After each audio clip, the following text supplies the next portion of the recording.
Uma igreja com mais de 2.000 anos de história e mais de 1 bilhão de fiéis espalhados pelo mundo. O Anuário de Estatística da Igreja revela que o número de fiéis cresceu em todos os continentes em relação ao ano anterior, 15 milhões de católicos. Porém, não é isso que mostra o censo do IBGE. Então, por que a diferença? De fato, houve uma redução percentual do número de católicos em relação ao conjunto dos cristãos na América Latina. Não é uma perda do número de católicos. O que está acontecendo é que muita gente que era católico por tradição agora está se identificando publicamente como sendo cristão de outra denominação. De acordo com o último censo, o Brasil é o maior país católico do mundo, com mais de 120 milhões de fiéis, seguido pelo México, com quase 93 milhões. Por aqui, por todo lugar que se anda, se encontra um católico, o que mostra o tamanho dessa igreja, fundada por Jesus Cristo, sobre a rocha de nome Pedro. São Paulo é uma referência.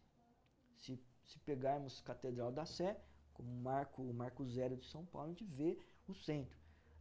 Toda a diversidade, toda a expressão do povo brasileiro, de norte, nordeste, do sul, aqui em São Paulo, se reúne numa mesma fé. Segundo o Vaticano, dos quase 1 bilhão e 200 milhões de católicos, 586 milhões vivem no continente americano, sendo 483 milhões na América Latina, o que corresponde a 41,3%.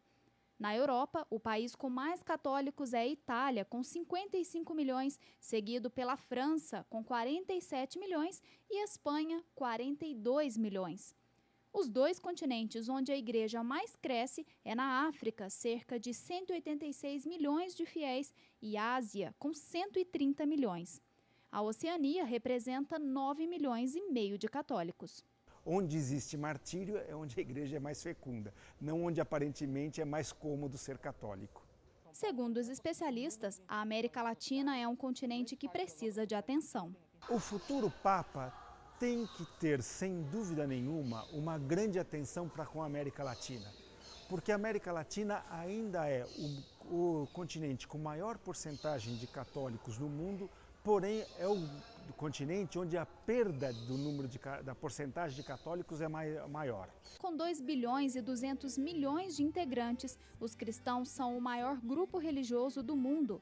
A Igreja Católica atua em programas sociais e instituições em todo o mundo, sendo responsável por escolas, universidades, hospitais e abrigos, e administra outras instituições de caridade que ajudam famílias, pobres, idosos e doentes. Isso é muito importante porque significa, de um lado, que sem a igreja o pobre, o necessitado estaria muito mais indefeso em todos os países do mundo. No Brasil, foi possível perceber o maior engajamento das pessoas com a religião católica por meio de uma nova forma. O que esse número expressivo indica o quê? Que a missão da igreja, um número expressivo de aumento de paróquias, um número expressivo também de padres de seus 22 mil no Brasil, isso significa o quê? Que a vida sacerdotal e a vida religiosa está ainda está sempre em atividade, está sempre buscando a participação no meio do povo.